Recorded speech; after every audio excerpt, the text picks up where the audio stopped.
watched any of my previous videos, you probably already know that I consider Zelda Breath of the Wild to be my favorite game of all time.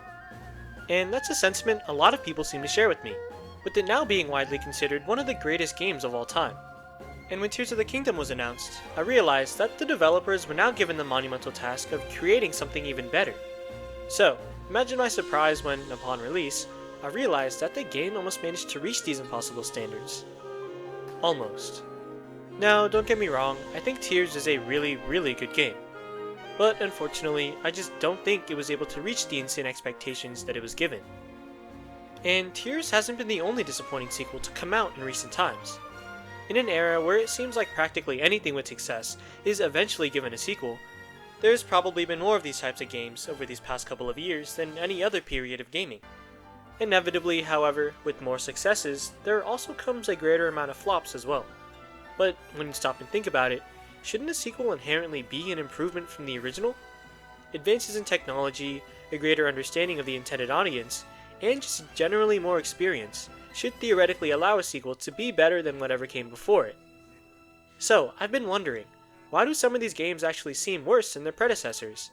And is it even possible for a sequel to be better than an original project?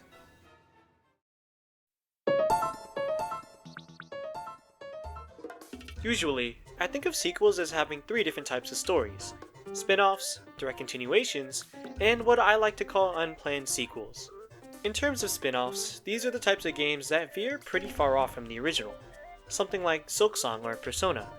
They usually take place in the same universe, but have a completely separate story.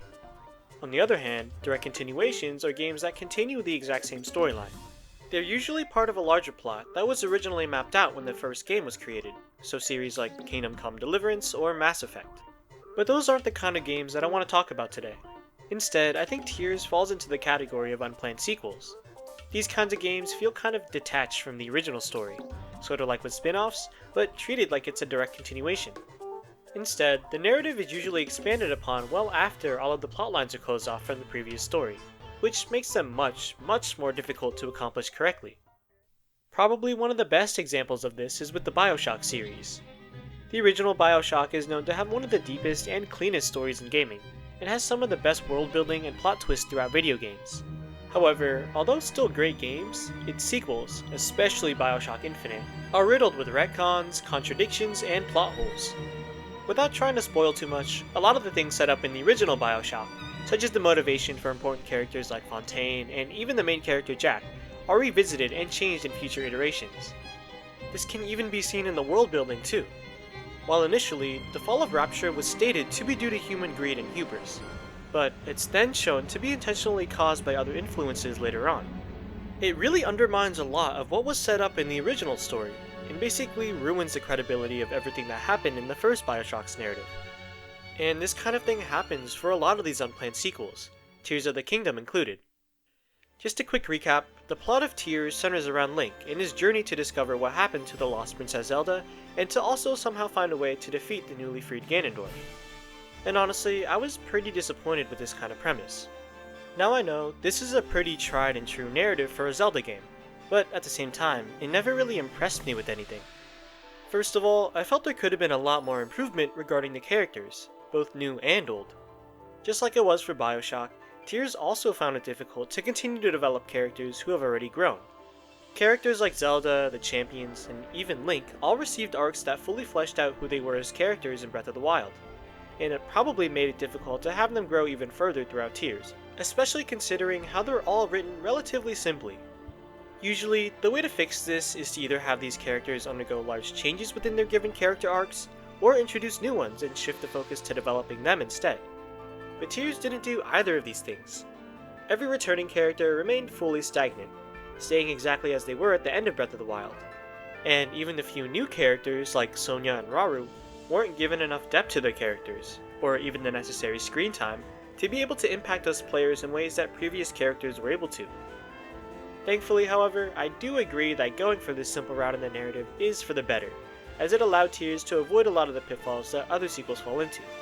But still, not completely. There remains a couple things that still don't fully make sense in Tears' world building. For example, the Sheikah technology that was prevalent all across Breath of the Wild's map no longer exists in Tears, and without ever giving us players a reasonable or valid explanation. Everything to do with the Zonai as well wasn't really established in the first game, which once again makes it feel like it was just added on without too much thought put into it. Because it becomes so hard to fit an entirely separate narrative on top of an already existing one, a lot of times, writers will just introduce new mechanics or characters that allow the new story to exist, even if it breaks previous rules or feels like an asshole. And that's kind of what I feel happened with Tears. The transition between it and Breath of the Wild feels too uneven, and there's not enough information about the events between the two games to fully flesh out and explain all of the random things introduced in Tears. And the few explanations that we are given honestly just aren't sufficient enough, and feel like they've just been conveniently and lazily written in with little thought put into them. However, this alone wouldn't warrant an entire video made on Tears, because in my mind, probably the hardest thing about making a sequel is... Before even starting the production of a sequel, developers first have to answer one key question. Is this going to be similar to the first, or go in a completely different direction? Well, I think therein lies the issue, and the paradox of making a sequel in the first place, because the answer is actually both. A good sequel should be able to expand upon whatever made the original so good, while still maintaining the core principles surrounding the series. However, it also has to develop its own unique identity, while not becoming a stale copy of the first game. Essentially, it has to be different, yet similar all at the same time. In my opinion, one of the best games to have done this in recent memory is Hades 2. For those who've played both games in the Hades series, you'll probably get where I'm coming from. The main drawing points for the original was its insanely complex and fun roguelike combat, along with a story that contained really interesting and unique characters, and focused on important themes such as family. And Hades 2 includes all of these things, but also introduced a much different vibe to the overall game. Reflected in the main character Zagreus, the first Hades had a very rebellious and impulsive feel to it. The heavy metal level designs and music created this intense and defiant atmosphere. But this is where Hades 2 takes a turn. With the new main character in Melanoe, this game was much more composed in its demeanor, with higher stakes and a grander story. This game's vibes were instead more mature, and while still focusing on things such as family, also added on ideas such as the struggle between choosing maintaining one's identity or fulfilling your given duty. And that's what I feel a good sequel should strive to do. Keep and improve upon whatever made the original so good, in the case of Hades, its roguelike combat and central themes regarding family, while also introducing new and unique things, such as different characters and shifts in its tone. However, this is where I felt Tears struggled with, both in terms of maintaining the best things about Breath of the Wild, and becoming its own unique game in its own right. In the struggle to maintain and even improve on things such as the gameplay and amount of content, I think the devs lost sight of what made Breath of the Wild so good in the first place. For me, I think the main drawing point of both games is how much fun it is to explore their worlds and experience the abundance of content that's in both of them. Everywhere you look, there's something to keep you preoccupied, and I think Tears actually has Breath of the Wild beat in terms of how much content it has. There's a larger map, more mobs to fight, more quest lines, and more NPCs.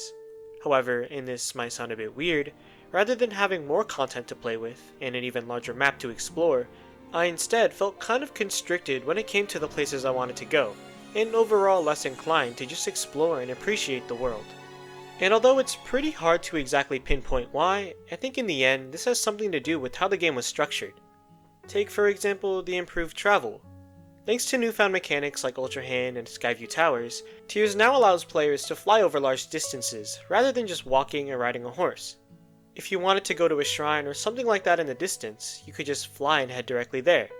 But in doing so, you could potentially be missing out on a lot of hidden content. Rather than having to walk on foot, and also be susceptible to a lot of the detours in your way, like hidden Korok puzzles or shrines, you could instead just zigzag across the map, and only touch on specific aspects of the game. And you can even find something like this in the story.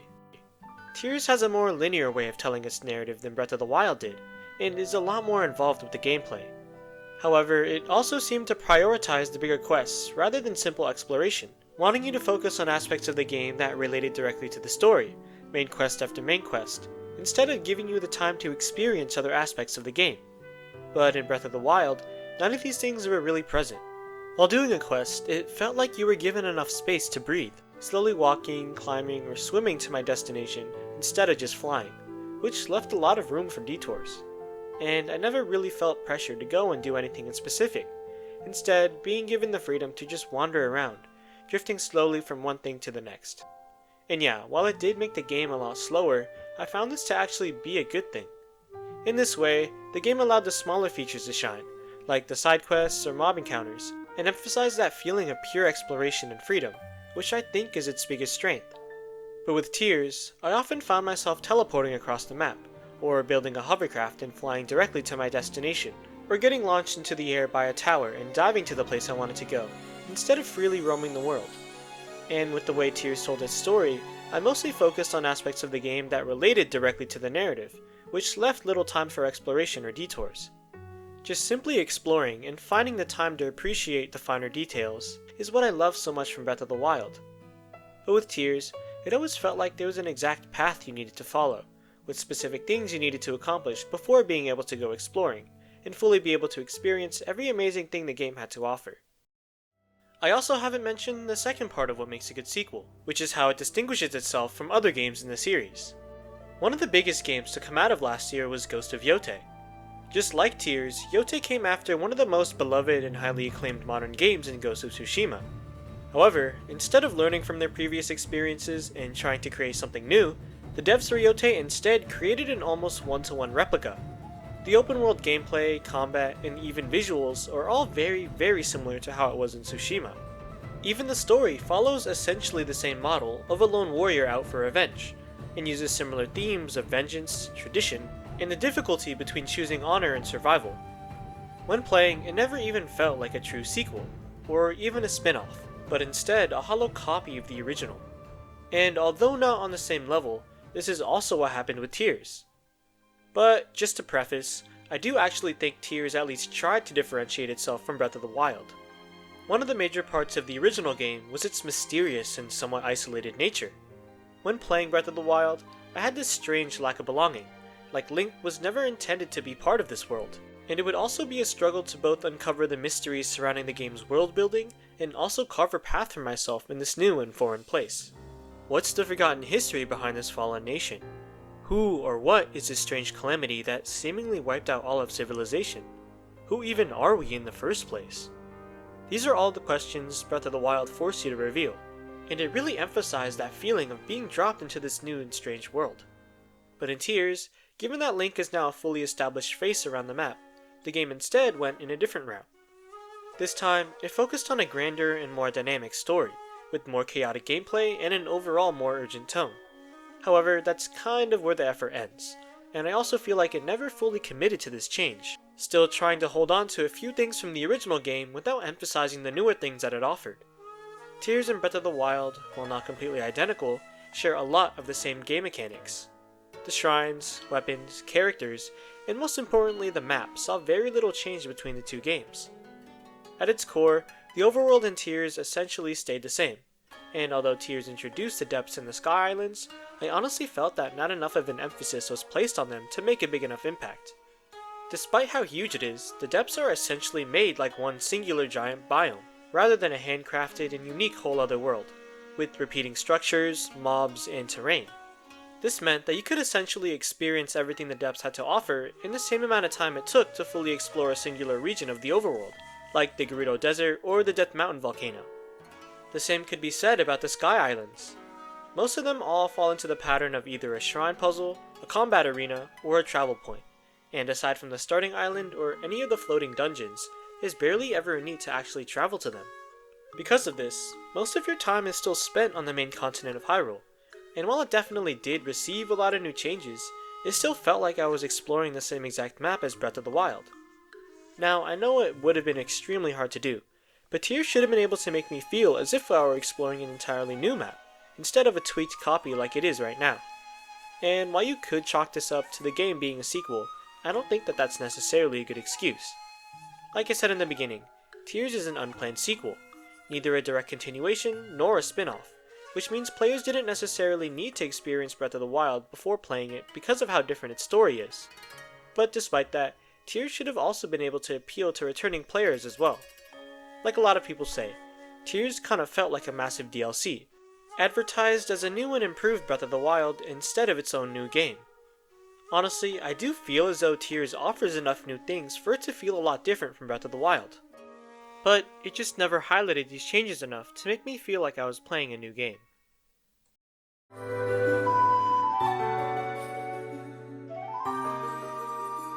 But I don't want to just hate on this game.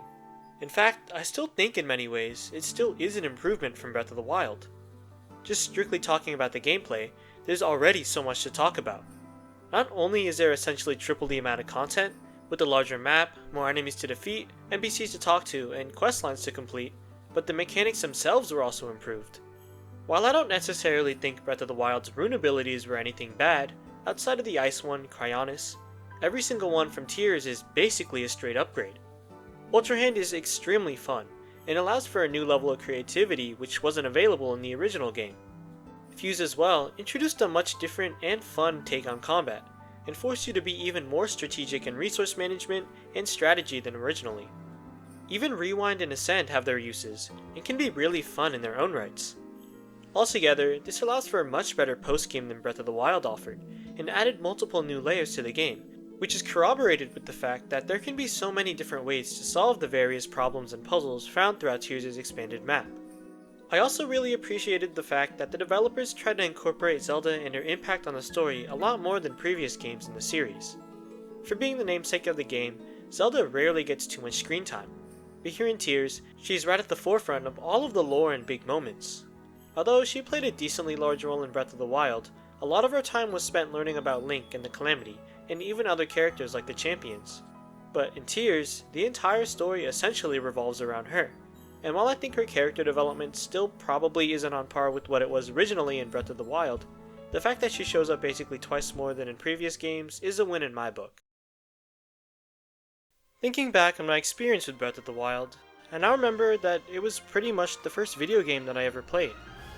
The moment the first cutscene showed on screen as Link exited the cave, I was teleported into this entirely new world, one full of new life and color and exploration. Everywhere I went, there was something new to do, something new to see or to discover, and it was able to introduce me to this amazing world of gaming, one where I continually found other incredible experiences in the form of other games. Now saying all that, it was probably unrealistic for me to ask for a game that would give me a better experience than that. But that doesn't mean I'm ever going to stop. As games continue to gain in popularity, and more creators flock to games in order to express themselves in unique and emotional ways, there's always going to be the possibility of discovering one that completely changes me. Who knows? Maybe this next Zelda game will have us even more surprised than Breath of the Wild did.